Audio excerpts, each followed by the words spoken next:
grand final. Yeah, baby. Ladies and gentlemen, boys and girls, everybody in between, welcome to another episode of the Chaps Chat Cats, a part of the Hoops Crew Media Network. My name's Jake, and I'm joined by Sambo and Johnny for what will be only our second episode in the history of the show talking about Geelong's men's team reaching a grand final. We will talk about that shortly. But chaps, how are we after a wonderful weekend in which both the men's and women's teams had wins?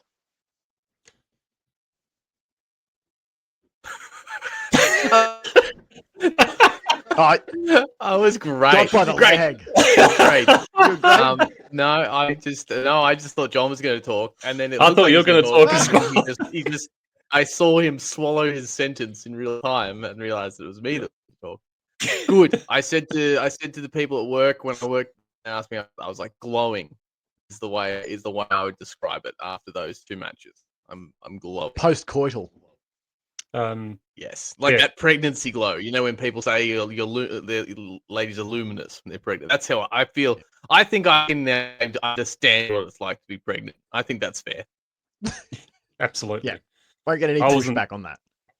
I wasn't as gracious at work when people asked me. They said, "How are you?" I said, "I'm fantastic." I knew we were going to win anyway, so people at work are sick of me. There's a certain level that might start taking away the joy for yourself, John. You gotta live. No, I still enjoyed it. Surprise. Still had a great time, but all week I've just been telling people everywhere if we cats played at the best, we are the best in the league, and this is what happened Friday night. We played our best and we won. And I'm not going to apologise. One week we are going to do a goggle box style thing where we have one camera live stream fixed on John while he watches the game, so everyone else can see the river of emotions that run to get us to this point, because it's a process. There's a lot of stuff that has to happen to get John here on a Monday night. I'm just super passionate. Yes, I do say stuff that no, I shouldn't, but is this taken from a Bailey Smith apology? Yeah, it is. John's just reading the transcript. We've all got our processes. I'm working on myself. I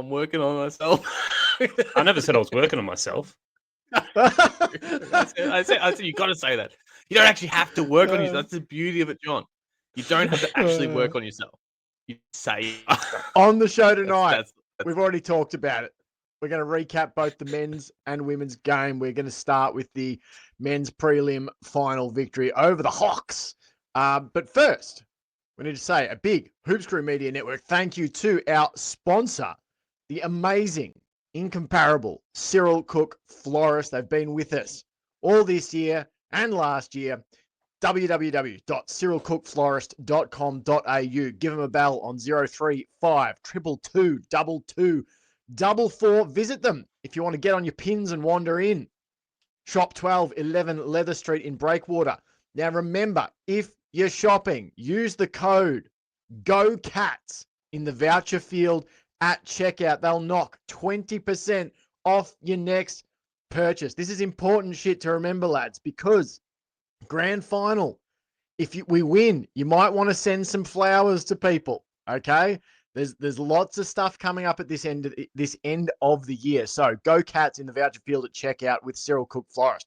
They will knock 20% off your next purchase just because you listen to the Hoops Crew. So let's jump in, chaps. We're going, first of all, to Geelong booking their grand final ticket. It all went down on Friday night. One of the 21st century's greatest AFL rivalries added another chapter on Friday night as the Cats and the Hawks clashed at the MCG to decide one half of the AFL's grand final matchup. It was the Hawks who came out of the gate with ferocity and a plan, using short, concise kicking to open the Cats up and gain an early 3-goal advantage. Injury concerns for Patrick Dangerfield and Jack Henry were worsened when Tom Stewart was lost for the game, and the season with a concussion, and the Cats looked to be reeling. But Geelong have found resilience this season and an ability to respond that at times was missing last year. And respond they did, booting the game's next 3 goals and 3 of the following 6 to take a 1-point lead at half-time.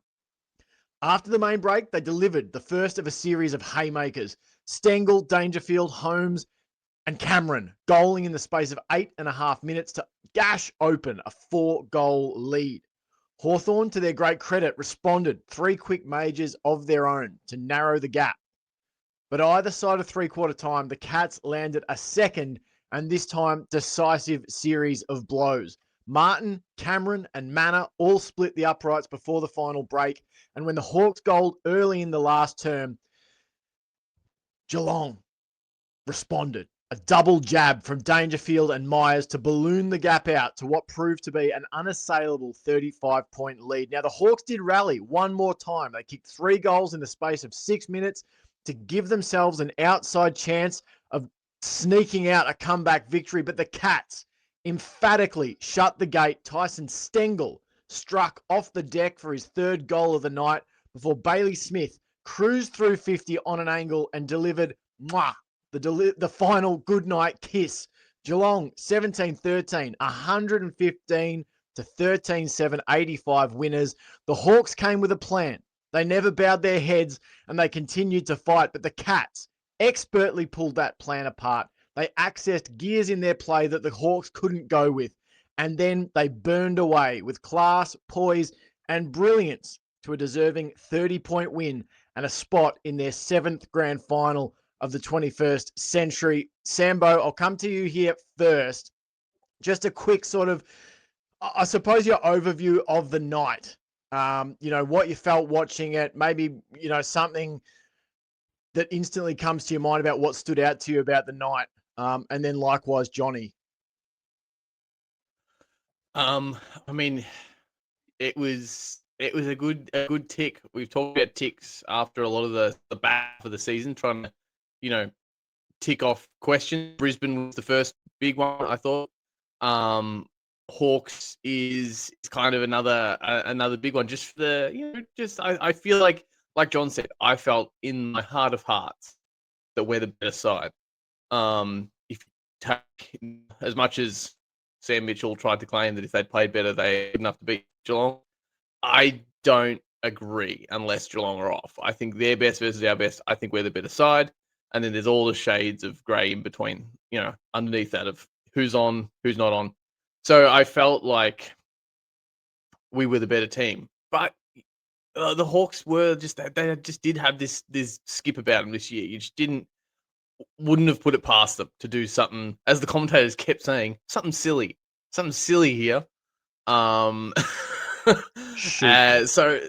there was just enough tension to make it an exciting game. But I didn't really get nervous at all until I think I even mentioned it to you guys. I think it was it was in that sort of period where they started to come back a little bit, or maybe it was even sort of more in the 3rd quarter, and it was just when it's kind of just the game is now counting down. You suddenly you're over the halfway mark and there's limited minutes left. And I remember feeling a sudden swell of nerves. But when the Hawks were up and about, it didn't faze me too much. I thought they were doing really good things. Credit to them. They came out with a really good plan. And yeah, there was some little alarm bells when Jack Henry went down and then Tom Stewart went down. And then I'd completely forgotten until I was sort of watching the some highlights back. Danger went down to the rooms in a similar period. Now I don't know if he went down and took some uppers or what, because he came back pretty on song. But there was some alarm bells there. But again, it was sort of, I wasn't going to lose faith until I saw any kind of evidence that we weren't able to pull something out of the hat. And credit to the team and Chris Scott, still the better coach. I think Sam Mitchell's doing his best. I think he's better than I want to give him credit for. But he's still not at quite at the same level as Scotty, in my opinion. I think it was really cool to see the Cats win. Again, we're talking about ticks. See them win in a slightly different way seemed put under the pump a little bit. Hawthorn came out and really tried to impose their game style. Cats came out and took the game over, but didn't necessarily play what I would say was our textbook game style this year. We did do some switching, but I didn't think we did probably as much switching out to space. I actually thought we became really daring, and it's funny. I'll see what you guys think, but a lot of the talk has been the Cats came out and slowed things down to control the game. It just didn't feel that way to me. I sort of felt the opposite. I sort of felt like we shored up our marking and our possession of it a little bit. So when we did take possession, we didn't, put ourselves in a silly situation. But I actually thought our disposals became riskier. I thought we were biting off way more. I thought the Hawks were kind of on looking for us to be switching it, looking for us to try and place some more, maybe a little more uncontested ball. And I actually thought we were hitting it to contest more, and to the point where it almost felt a little bit nerve-wracking to me. Sometimes I'm like, why are we kicking it there? Why are we going straight down the... And I think you even said, Jake, you're like, we're just continually putting it into this same spot. And then I felt like that is actually what worked. I felt like we had the Hawks on the back foot a little bit because we were so aggressive with just kicking to a contest and backing in either a mark or someone to bring it to ground, and then our structure around that contest to then move from that point. Johnny, what were your big takeaways? What did you feel like? We joke about it, like, you experience, everyone experiences the game differently, and you rode it harder probably than I did. But so what did you experience? What was it like for you? What were your thoughts coming away from the game? What were your thoughts in the moment? In the moment, a little, I wouldn't say frustrated, but just a little bit annoyed the way the Cats sort of started the game, as I said. But I also thought, I was never worried that we were going to not have a response. I was never worried that we weren't going to fight this back. It's just the way, I watch the game, is I get caught up in the emotions, say silly things, but I think it's just a way to get it out of me, get the frustration out. And then, and full credit to Hawthorn, they did come out and play a really smart, clever game plan that caught us off guard, caught the Cats off guard completely. But yeah, as Sam said, I was never thinking in my head, this game's lost. Even when Stewart went down, even with Henry injured, I was like, not once did I think, we're screwed here. We can't come back from this. Yeah. I had full faith. And, at halftime, when we got that 1 point lead, I was 100% certain that we weren't giving up that lead. And they did everything perfect from then on in. Like, Hawthorn fought back, and I don't think I was ever worried that they were going to get that lead back. And I always think the Cats have got that extra push in them to find that extra step. They're so well drilled. They're so well settled in every moment. They're feeling like they can recover from big injuries, like Tom Stewart going down.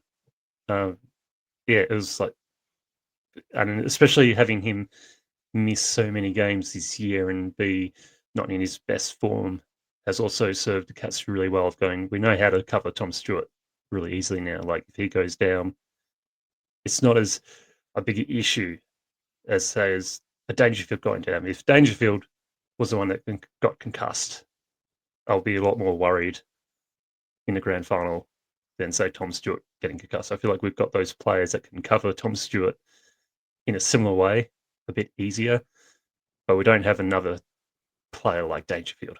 So, yeah, a lot of the media is like, the Cats going to really struggle against Brisbane without Tom Stewart. And it's like, no, I don't think we are. I feel pretty confident that we've got the players. And,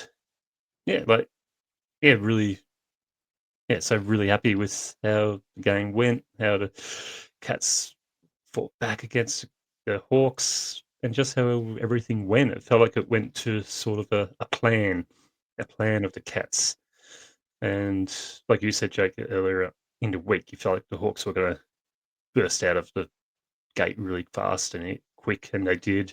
That sort of had me in the mindset that we're going to be all right. And also backing up my word at work, telling people Cats were going to win. I'm not apologising. As I said, I think we are the best team in the league, and I'm going to keep saying it up till the grand final. When we are the best team in the league, when we do play our best, we are the best. And as I said earlier in the show, when we did play our best, we far outplayed Hawthorn by a long way. And it was just those few moments throughout the quarters that Hawks sort of got the ascendancy, but they didn't hold on for that long. Yeah, no, absolutely. And I think that it was so nice to see us be tested again in a different way. Like the Hawthorn I watched the first 2 weeks of the finals was a different Hawthorn to what we saw coming out the gate. Like they were such a ferocious, fast, free-flowing, take the game on, kick to contest sort of team against GWS and against the Crows. And then they opened up and we all said, geez, this feels like a throwback to Sam Mitchell's playing days. They're going to be prepared to kick short, pick their way through our structures. They were very disciplined. Like there were times where we thought, well, this guy's got it, 70 out, he's going to bomb into the 50, and instead just poked a short kick to a forward. And they were going back and sinking goals, and you suddenly thought, wow, they're going to play their way around our intercepting structure. And just going back to your comment, Sambo, about Sam Mitchell, I think at the moment he's a good coach, but probably a coach that lacks the experience that would allow him maybe to be more nuanced in the approach. There was a very clear plan A, then they could flip to a plan B, and then it was like throwing stuff at the wall. It was like, let's move Nick Watson into the back 50 and that sort of thing. I think he's going to develop. Unfortunately, as a Cats fan, I think we're going to have a lot of these games in high leverage situations against Sam Mitchell's Hawks. I watched his post-game presser and thought he understands what it's all about in 2025. It's not just about now. It's not just about next year. It's about the next 10 years. He talked about the culture of the place and wanting to make Hawthorn into a workplace where people want to come and work. So we're going to have lots of these games, I think, between Chris Scott's Cats and Sam Mitchell's Hawks. And I don't know, chaps, like it's felt like this final series more than any other. Whoever wins this is going to have gone through a real gauntlet. Like Geelong having to go week 1 and play Brisbane, the reigning premiers. The next week play a really feisty Hawks team that all week painted themselves as we're the villain. We want to knock the Cats out. And now to have to go through Brisbane again. And on the Brisbane side of things, you've got to go the long way around to try and defend your crown. So I think whoever wins it on the weekend, and I think I agree with both of you chaps, our best footy gets it done. I personally think if Geelong plays their best footy for about 10 minutes in each quarter, their absolute A+ footy, I think that's enough. I don't think you need to play your best footy for 25, 30 minutes a quarter. I think if you have 10-minute patch in each quarter where you're at your absolute best and therefore have control of the game, I think the Cats will get it done. But whoever wins it will be an extremely, extremely deserving premier, I think. And the prelim was just another chance for Geelong to tick the box. And that was my, I guess, takeaway, was that resiliency part of it. The resiliency and the response that the Cats showed and that was the only time where I wasn't necessarily nervous about the result, but when Stewart went, when Jack Henry was injured, when Danger was getting checked out, or when he was off the field, I was thinking, crap, can we win a grand final with those 3 guys out? I wasn't worried. I actually always sort of felt we would find a way to win the Hawks game. It was the next week. So to only lose one of the 3 is massive. I said to you, chaps, I love Tom Stewart, but I think structurally this year, missing Jack Henry would be a bigger impact on us. But I was just impressed again at Geelong's ability to respond, in a really tough situation where the Hawks are on fire. They kick the opening 3 goals. You've got players down. You're finding it hard to break them down and create scoring opportunities for yourself. The Cats really took over the game, from the second quarter onwards. And it was only re-watching the mini match the day after that I realized how many times Hawthorn really did punch back. Like, obviously, they opened the game hot, but then even after we'd nearly got level, they kicked a couple of goals to kick it back out. We went on that long scoring run. We got, I think it's 6 goals in a row between the end of the second and the middle of the third. Then they kicked 3 goals in a row and brought it back. We respond with 3 goals. Every time they came at us, Geelong responded, and it wasn't just the usual suspects. And I'm sure we're going to talk about it. You guys have highlighted a couple of topic players you want to get to.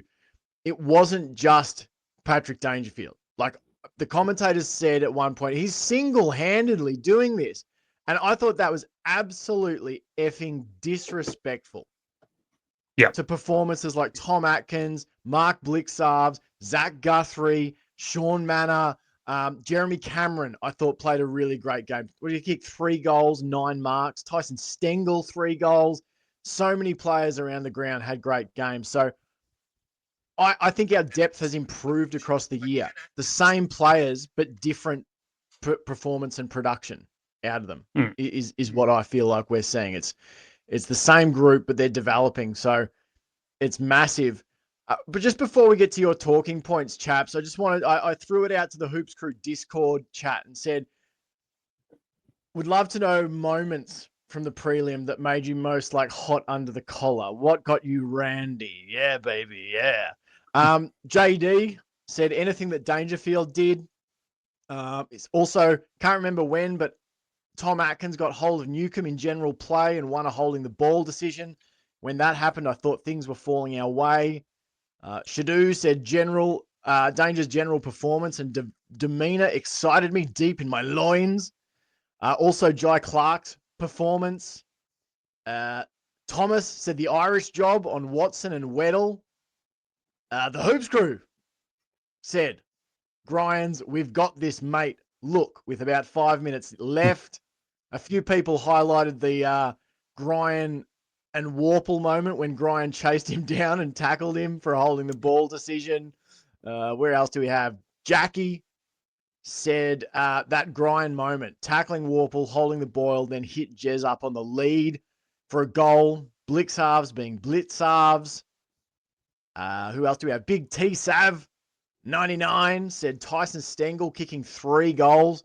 He's been inaccurate up front, but to see him finally kick one and the joy in his face was great to watch. Chris said definitely Danger. Maybe it's embarrassing, but I actually cried tears of joy twice afterwards because of that performance. Not embarrassing. A few people said that sort of thing. There were tears shed at different times. So that was some nice feedback, chaps. Absolutely. From the Hoops Crew Good moments. Discord chat. They were fantastic moments. Do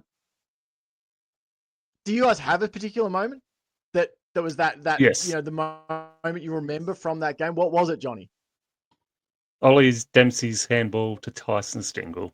That was just Sex. Ollie Dempsey didn't have his hottest night on the day. It wasn't his performance that he's going to look back on and go, yeah, that was a great performance. But he had moments that stood out to me, and that was a big one. And then the other one was his little foot just kicking that ball Dangerfield's way in a contest. It wasn't he had a few great moments, but it wasn't an overall Ollie Dempsey night. I feel like he had those chances, but he just wasn't able to grab him. But that handball and that little kick, that got me excited. He is when he has proper opportunities to do something special, he does them special, and I'm glad he did on the prelim. It was good for him to back up the qualifying final, and then also banish last year's qualifying prelim final, where he played last year's prelim to this week. Just a few great moments, but that handball to Tyson, that got me really excited. Got the golden hawk in your loins afire. Sambo, what about you? Was there a moment that got your hawk up and about? I was going to go with the over the head handball. Another good option would be the Jai Clark grab and handball.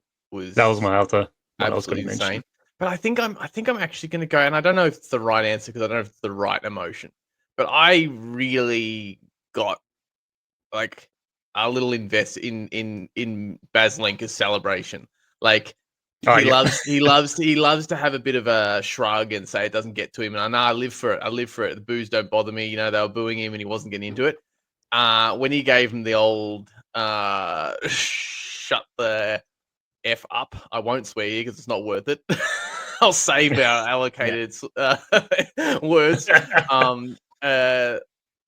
Like, yeah, not necessarily in the actual, like in the very live moment, but in the replay of it, when you could lip read him and you could see it was just this moment behind the curtain. I thought it was a moment behind the bravado of how much this means to him and how young of a dude he is and how hard it would be being out there with thousands of people booing you every time you just try to do your job.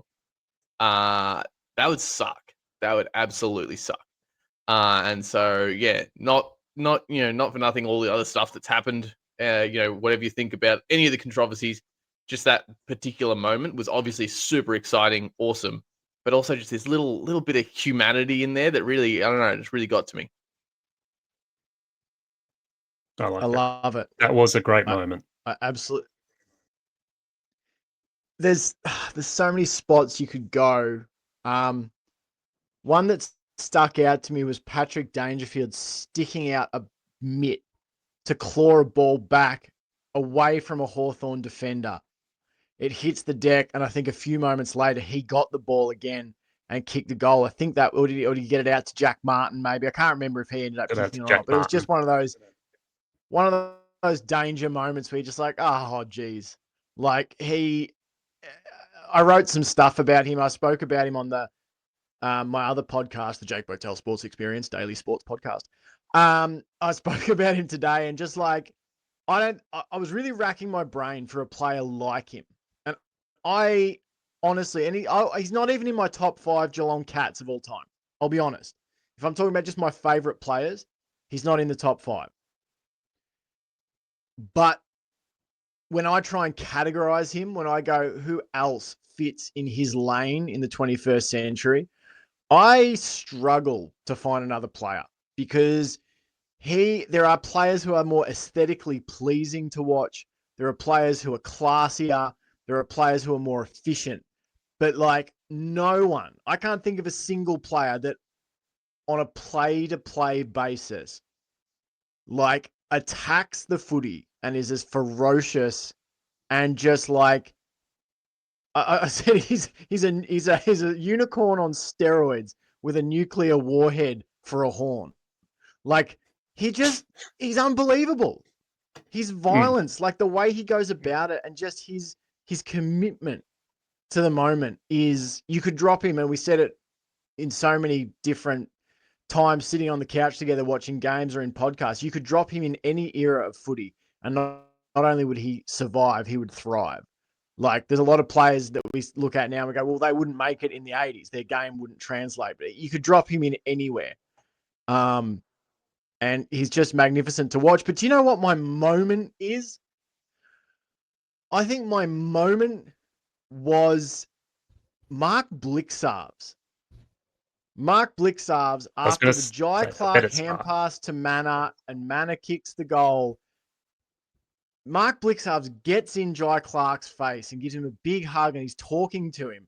And like there were just multiple moments in this game where Blixarves was actually one of the first fire starters for the Cats. Like he was one of those players that I first noticed when we were struggling, lifted his game. And he was, that moment though shows, it's an in-game moment that shows what you lose when players like that retire. And you just hope that they've passed on to the next generation of leaders how you get around the next generation of stars, the guys coming through. So I think they have. I think we've got good guys like Tom Atkins who will do that, and others. But that was just a favourite moment of mine because Clark, and this is a nice time to pivot into your talking point, Johnny. Clark probably had, and it'll go under most people's radar. They might not even notice Jai Clark, particularly if you're not a Cats fan. But he ends his night 14 disposals, 2 marks, 4 clearances, and a goal assist. You think that might have been his breakout, Johnny? Yeah, absolutely. Definitely didn't go unnoticed to us three.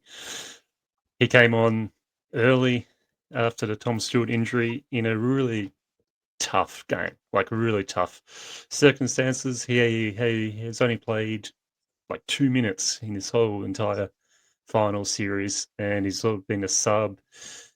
He's struggled to keep his spot in the side, and I'll admit I was starting to worry: has he got that AFL level grit in him? Like he's too good in VFL level, but does he have that next step up to AFL? And I tell you what, he proved me completely wrong. Those little self doubts I had in there, he completely banished them Friday night. That this game by him was, in a prelim final against the arch rivals. Your vice captain's gone down. You go in there and you're told we need you to make big impacts and do this and do that. A lot of pressure on him. But I don't reckon he felt that pressure. It looked like he just went out there, knew what he had to do, knew he had to attack the ball, attack Hawthorn, do whatever it was to win that ball, and he went in and did it. He was tough.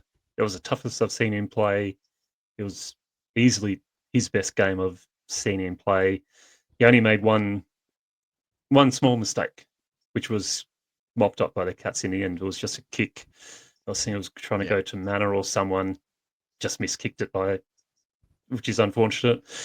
He wasn't the only player to miskick it on the night, but apart from that, like his game was what I think Cats fans had been waiting for a couple of years. Like the pressure put on him when he first came to the club was ridiculous. It was really unfair on him to be compared to Joel Selwood when he hadn't even played a game, just because he got picked up around the same spot as Joel Selwood and came from a similar area.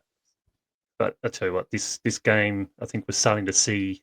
We just saw that glimpse of what Jai Clark is going to be able to do in the future, and I'm pretty excited for it. Like that, he went in there, he went crashing banging. He didn't he didn't let Hawthorn players break his tackles. That handball out to Manor was that was a quick, precise handball while getting tackled within a split second. That was a moment like, oh yeah, that's a good sign for Jai Clark. And then, as Chris Scott said, he's still unsure if he'll make the grand final side, which shows the Tom Atkins influence shining through to the rest of to these other players as well. Going, I've got to make sure I play my best because I'm not sure if I'll get picked again. And I reckon he will get picked because he didn't do anything wrong. And yeah, I do believe this was his breakout game, and to do it in a prelim, big night, vice captain's just gone down, a lot of pressure on you, and I felt like he thrived in it. So well done to Jai Clark, absolute fantastic game, and deserves the love he got from Chris Scott. I think he'll grow from this. I think it's one of the first times where you've looked at him and gone, okay, there are times where he's comfortable at this level. And I think he's benefited. Anyone who's a Patreon subscriber on the Hoops Crew will have been getting the VFL podcast we do all year round or all season long. And something that, the TV commentators wouldn't have known. But Jai Clark's played a lot of minutes down back this season in the VFL, particularly first quarters.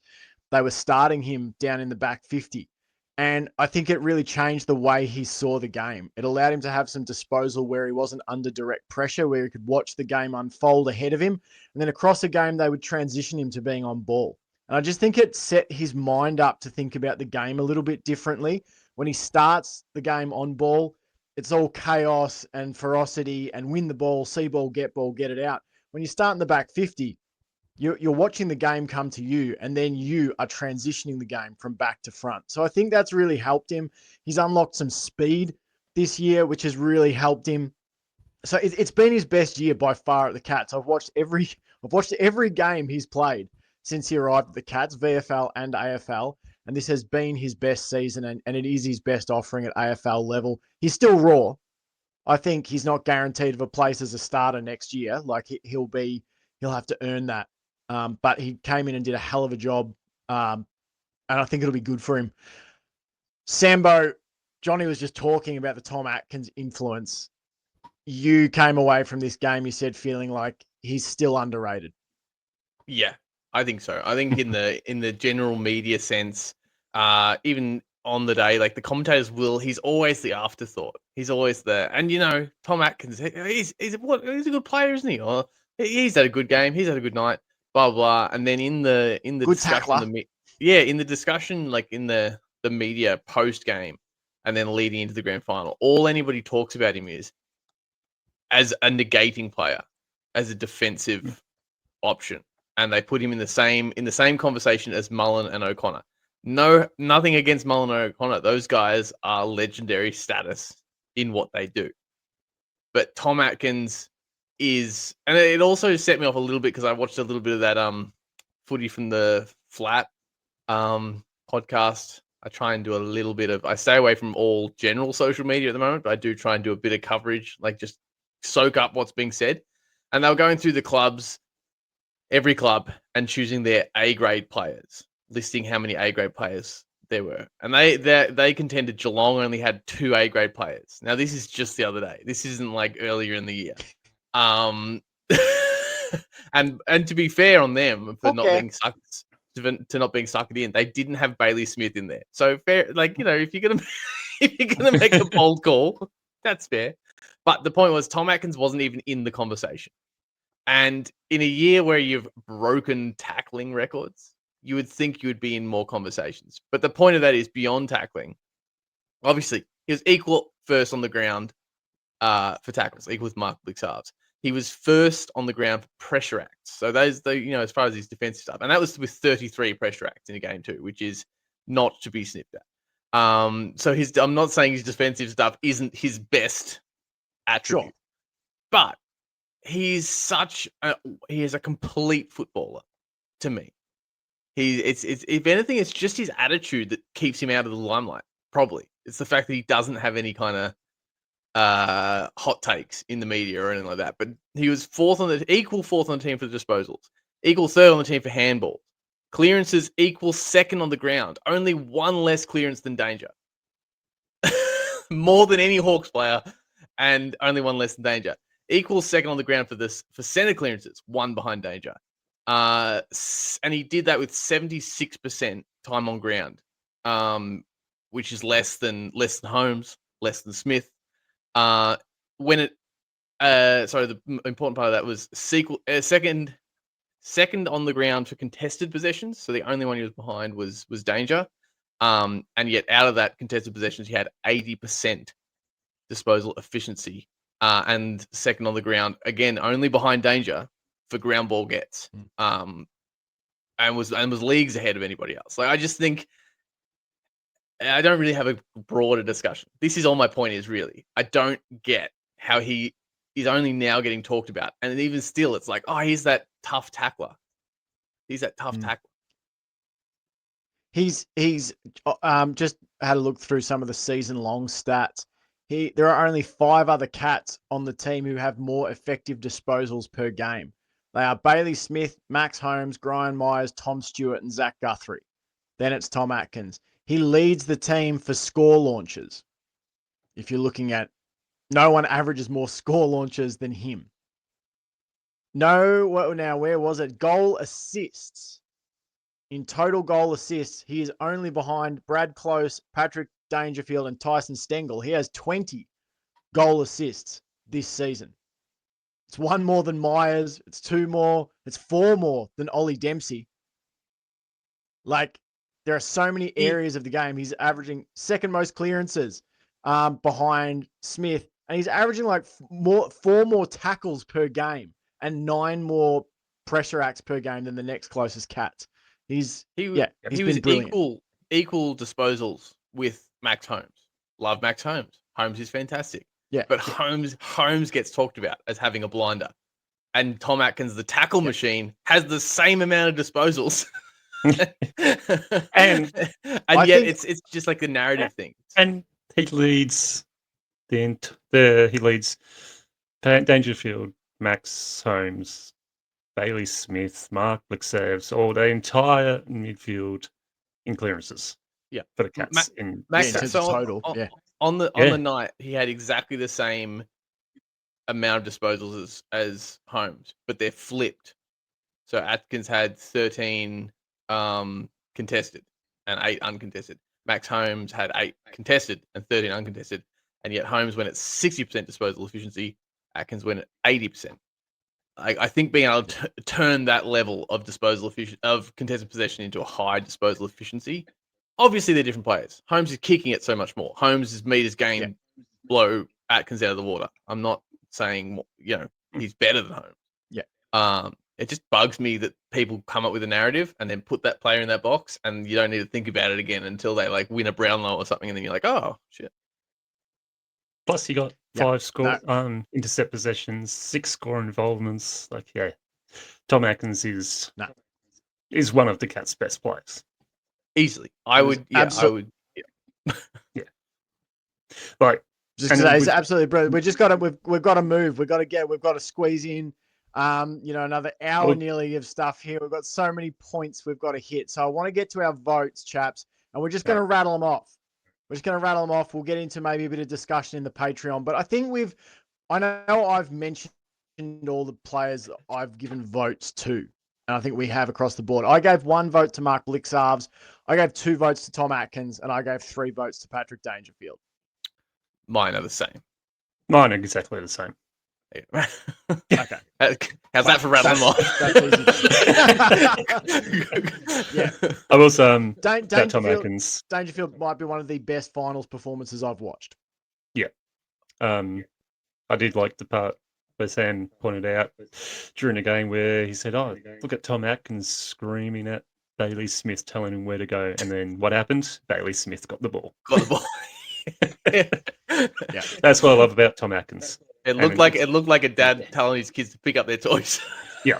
That's the other thing. All right, on Tom we Atkins go to gives Max Holmes, Bailey Smith the ability to play the way they want to play. Sorry. That's all right. The AFLW part of the show. I want to linger more, but I know we've got a hard out in 45 minutes, so I've got to keep us chopping. Got the Brownlow to watch. I know. Get to the Brownlow. The AFLW Cats. They began their season 0-3. They were looking to bring themselves back to parity with a road win against Port Adelaide on Saturday, a week after the Power had knocked off the previously undefeated Demons. As has been the case all season, Geelong started strongly, but inaccurately. They dominated general play, but kicked 1-4 to nothing to hold only a 10-point lead at the first break. And of course, Port fired into the lead swiftly in the second term. Goals to Pope and Goody, giving the home team the advantage. Geelong hit back. Back-to-back goals for Parry and Crockett Grills put the visitors into a double-digit advantage, only for Port to seize that lead back with 2 goals before half-time. The Power leading 4-1-25 to 3-6-24 at the main break. Geelong clamped down defensively in the third term. They limited Port to just 2 behinds, adding 1 goal to themselves. Nina Morrison's second goal of the match, the only major of that third term. That set up a seesawing final term in which Port twice took the lead on the back of twin strikes to Indy Tahoe, only to have Geelong wrestle the lead back off the boots of Aisling Maloney and Michaela Bowen. That Bowen goal will cause a stir for Port fans, given the nature of the free kick that led up to it. I was sort of 50-50 on it. I could see why it was paid, but I could also see why you could be pissed that it was. But the Cats saw off the game's final 10 minutes to claim a hearty and crucial 6-9-45 to 6-44-40 win away from home to get their record back to an even 3 wins, 3 losses. It wasn't perfect, chaps, but it was a win. Sambo, I want to come to you first, and this is regarding, improvement.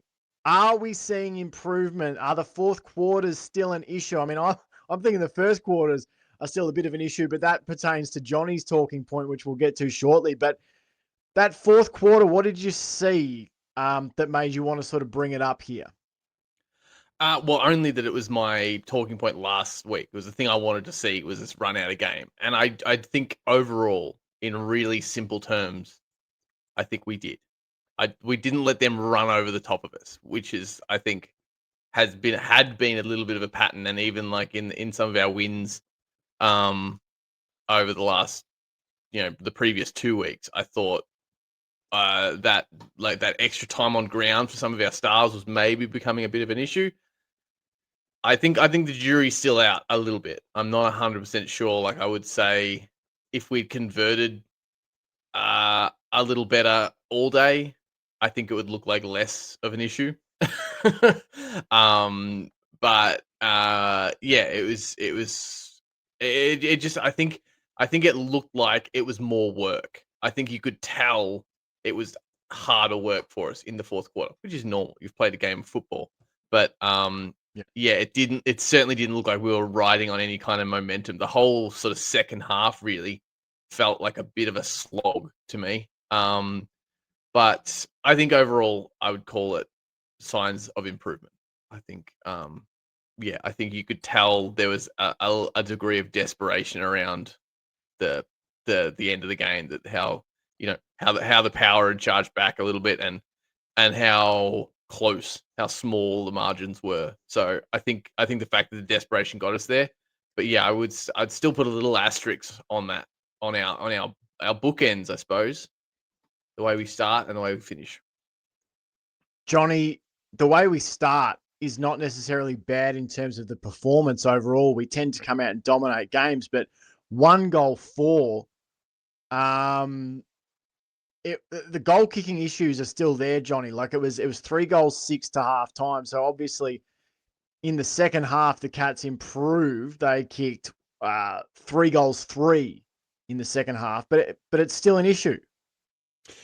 Yeah, it is a pretty major one as well, because I feel like we're dominating games really from the outset. We're just not getting that scoreboard pressure on the opposition and letting them get back in the game a bit too easy. And it's just something to get a bit of it's definitely a trend for this year, that we just can't kick those pretty simple, straightforward goals when it really matters. And it happened again this weekend where 1 goal 4 in the first quarter, that probably should have been 5 goals straight, and Port Adelaide aren't in this game. So yeah, I feel like it's an issue that could really come back to bite us later in the season, especially in tight games. Like, if we want to compete for finals, I think we've got to really clean up that goal kicking, because I think we've cleaned up every other area of the game. I feel like we're really strong defensively. In midfield, we're obviously super strong there. I feel like a forward line is working really well. We just gotta take those opportunities to really hurt teams when it matters, because North Melbourne, Adelaide, they will hurt us back again if we get to the finals this year. And we've got to have that ability to either dominate at the start of the game and kick those goals early on to really put the pressure on them. Otherwise, it's going to happen what happened in the first 3 weeks. Teams are just going to get that momentum their way, and they're going to run over the top of us. So yeah, I think we get that cleaned up, then we can really pile some hurt on opposition, because I think this AFLW side is really starting to believe in their ability, the structure, everything about them is really coming together super strong. We just got to start getting that reward for effort. I think our points are so probably inextricably linked, because if we can kick well at the start, we can lock down a little bit at the end. We can maybe play a more offensive game, but at the moment, because we're not converting, it means we're having to play like it's the first bounce all day. Yeah, and that's a lot of hard work. That's what I was going to say there, just to add on, is that the scoreboard's not only what it does to the opposition, it's what it does to your players as well. It's the reward for effort, because Geelong come out of the gate so hot, as we've discussed on the pod, with the tackling pressure and all that sort of stuff. And it can really, if you come out 1 goal 5 and they kick a goal, and you're like, geez, it's 5 points, and we've had the absolute beating of them for 20 minutes. It can deflate you a little bit. I've got a quick quiz for you, chaps. How many first quarters do you think we've won this season out of the 6 games that we've played? I'm 5. going to say we've won all of them. 5. We've won Nice. 5 first quarters this season. Now, where do you think that puts us in terms of the ranking of teams for first quarters won? First. Yeah, I was going to say they'll be second. We are equal first. Oh, nice. Call that both Kangaroos. right. Yeah. As I say, Kangaroos and Melbourne are the top 2 teams. They've got 1 loss between them. They have a shared record of 11-1 through their 12 games apiece. Geelong have won 5 quarters in the 5 first quarters. Now it drops. Geelong have won 3 second quarters. They've won 4 out of 6 third quarters.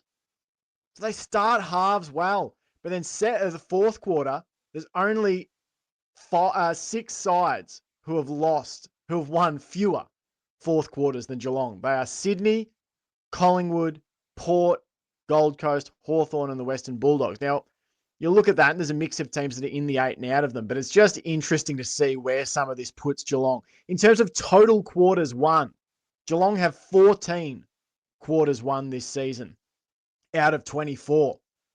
Puts Geelong 6th in the league. We're only behind the Kangaroos, Melbourne, Brisbane, Sydney, and St Kilda. So the Cats are up there in terms of the amount of times they're coming out at the end of quarters winning. I think our best footy looks pretty good, and it's nice to have got back to 3-3. I was going to talk about Georgie Prasparkas, chaps, but as I watched the game today, a big takeaway, I guess, was she's such a freak, and she played at a level above. I just thought anyone else on the ground at different times. There was a moment in the forward 50 or near the forward 50 where it's pissing with rain, everyone's fumbling, and she hits a pack at 100 miles an hour and just cleanly scoops the ball up off her bootlaces sort of thing, spins, and then delivers a perfect spot up kick to, I can't remember if it was Maloney or Parry. And I was just like, that is taking the piss of the highest order. She's at that in terms of the AFL context and her peers. She is doing that Gary Ablett Jr. stuff, the stuff we used to just be like, oh, come on, Gary, don't embarrass everyone. Her skills are just above and beyond, and she's brilliant to watch. But I wanted to. Sorry, you go. I was just going to say, I completely agree. She is just a joy to watch. I really enjoyed watching her play this game. Yeah, and I think some little notes that I sort of picked up. I thought Piper Dunlop had some nice moments in the ruck. She was going up against one of the competition's best is it Schultz, I think, or Scholl, for the Power. She only had 9 hitouts, Piper Dunlop, but I just thought there were moments again where you can see that she can develop into an AFL level ruck. But I suppose there were other things too, like Sienna Tallaridi. Again, another game in which I thought she was very composed down back. The way she uses her body to block opponents out.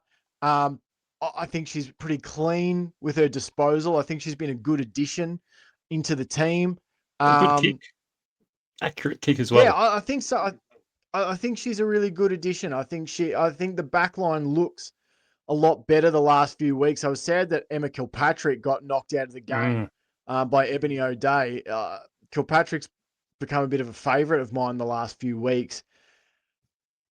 So I suppose this is probably more of a preview question, chaps. Do you have any more general game notes, or would you prefer to pivot into player votes and we'll spend a little bit of time talking about players and their performance? The only thing that I was going to mention, the last thing I was going to mention is just that I thought our handball game was incredible. I think we talked about it, with individuals' ability to collect handballs, but I think it had been something that was maybe a little shaky, and we've really, I think, each game over the last 3, through these 3 victories, really shored that up. I thought maybe only a couple of times did it err on the side of maybe we overhandballed it a little. Sometimes maybe because of pressure. Sometimes because I think the game plan was to handball it, to work it around with handballs a fair bit. And so I thought that there was some times where you could see that was what we were trying to look for. So it's like that thing that maybe it's not 100% natural. We're trying to look for a handball instead of when there's a kick to bite off. Not that we handballed it more than kicks, but we had a 103 handballs to their 57. So I thought we just had some of those chains that looked really nice. So I guess the point is I really like that. And now I think it's about balancing that with, choosing the right decision, choosing the right disposal.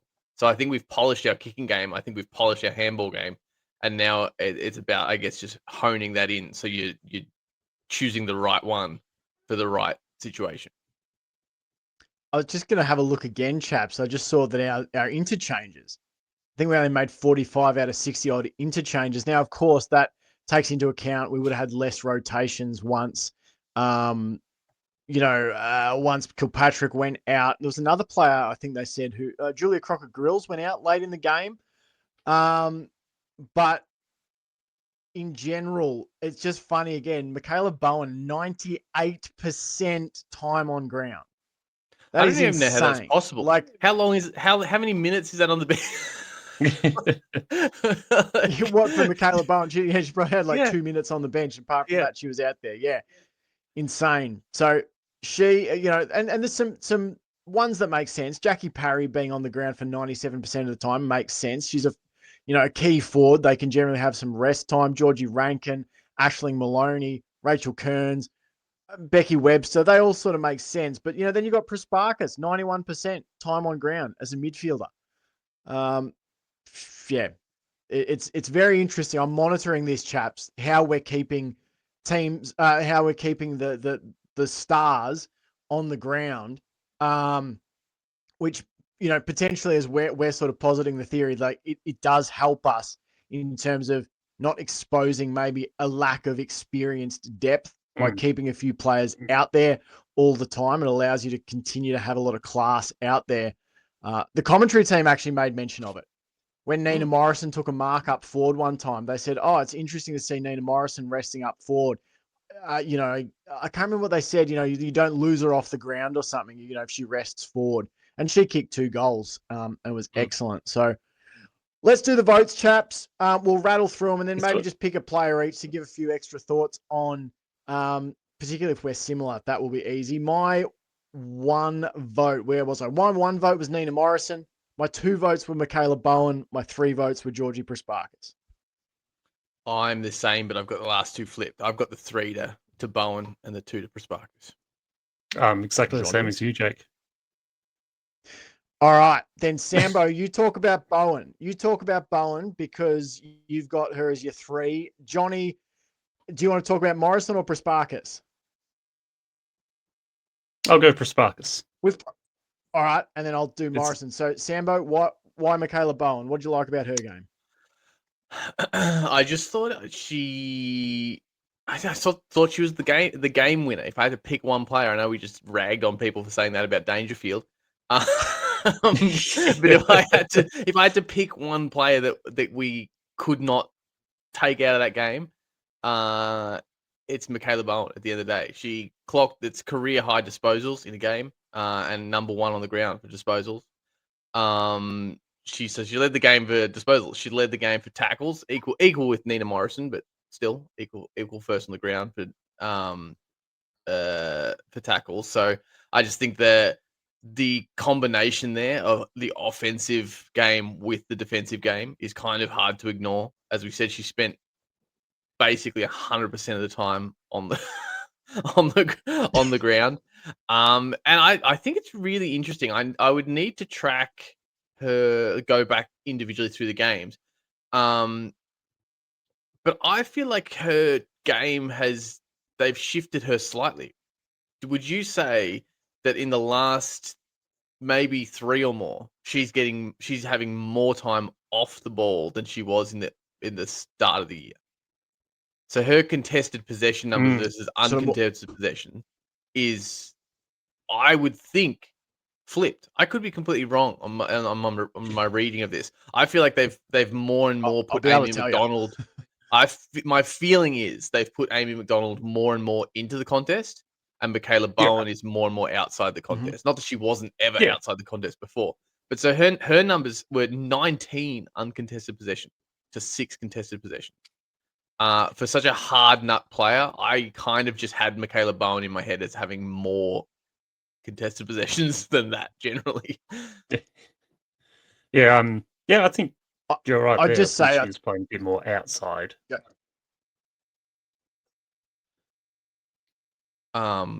Yeah, I would be interested to know. But anyway, she was also second on the ground for inside 50s. And she was up there as well. She was equal third on the ground for score involvements. Top of the first in the ground for tackles inside 50.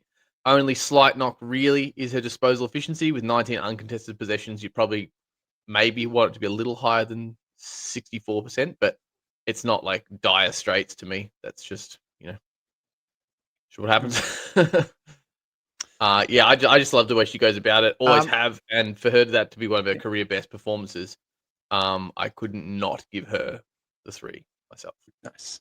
I will say, got some good I just did validations from the Cats podcast, official podcast with Meg and Cameron Ling. Cameron Ling was asking Meg, who's the players that you look to hype up the team, to get the team going, to bring them together. And she said, there's a couple, but the main one that stands out is Michaela Bowen. I was like, fantastic. I read it right. I knew I was right. And also backing up my theory of her being one of the most important players for the Cats this year, which is super pleasing. Yeah, absolutely. I was just looking at the first 4 games of the season. Michaela Bowen was averaging 9 contested, 12 uncontested. In her last 2 games, she's averaging 6 contested, 19 uncontested. So she had the exact same split in rounds 5 and 6. 6 contested touches, 19 uncontested. And it makes sense to me why you would want her in more outside situations, because she uses the ball better than Amy McDonald. I stand by that. Like, I like Amy McDonald getting a hand pass out. I don't know that I want Amy McDonald in space distributing the ball around. I think I'd prefer Bowen. Johnny, why was it Nina Morrison? Georgie Prasparkas, rather. Why was it? Because she is an absolute freakish player. She's just, as I said earlier, I just really enjoy watching her go about this game. She's so clean. She's so strong. She's determined. She's sort of like, again, it's hard to, strange to compare AFLM, AFLW players, but she's gives me that sort of Dangerfield vibes of sees ball. She's going to get it. She's going to get it out for the teammates, and she's going to impact this game no matter what.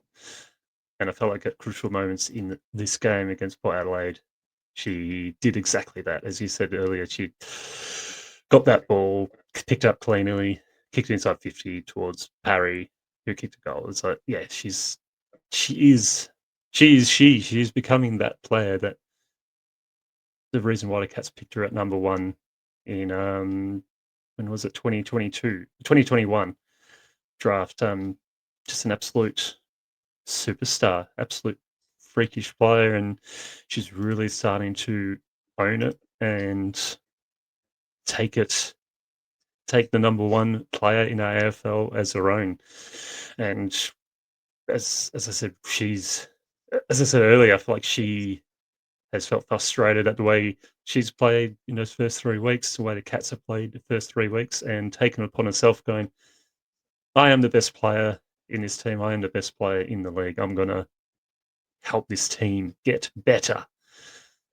And she's just done that. She's just done that and helped everyone in this play. And it's, being the best team player in this team is a big say, because there are some absolute freakish player in the Cats team like Maloney and Bowen and Morrison. But yeah, I just feel like she is the one that can be that player to get the others going alongside Bowen. Like she's just so good. So fun to watch. So clean. So precise. Yeah, no, she was excellent on the weekend. I had Nina Morrison as my one vote. 2 goals, bunch of the footy. Just like she's a bit of a complete football player for me. You know, like in the same way. Again, she probably at times throughout her career has had that Tom Atkins thing of like she's great defensively, so strong, tackles well. You know, can win the hard inside ball, and it's probably overshadowed the fact that she's a really good kick. She's a really good mark. She hits the scoreboard quite well. She's a great athlete. So yeah, no, I thought Nina Morrison was excellent. It was really hard to decide actually the makeup of the 1, 2, 3 for me because I thought there was arguments for all of them to be the best on ground. So those were the 3 best players: Michaela Bowen, Nina Morrison, and Georgie Prasparkas. And you could put them in any order you want, and I would probably say you've got a good argument. All right, that is all from the public part of the show. We're going to duck over to Patreon now. Look ahead to AFL Week 7. Can't believe we're already there. We've crossed the halfway mark. We are playing the Hawks, I think on Thursday night or Friday night. So that'll be a big matchup. We'll talk about that, and we'll talk about our early thoughts on the AFL Men's Grand Final, the Cats and the Lions. So go on over, start your 7-day free trial on the Hoops Crew Patreon. Would love to see you over there. We'll be back next Tuesday night. We'll know when you're in our ears, when we're in your ears again. We'll be either talking about Geelong's 5th flag of the 21st century or picking apart a defeat. So until next time, go Cats. Go Cats!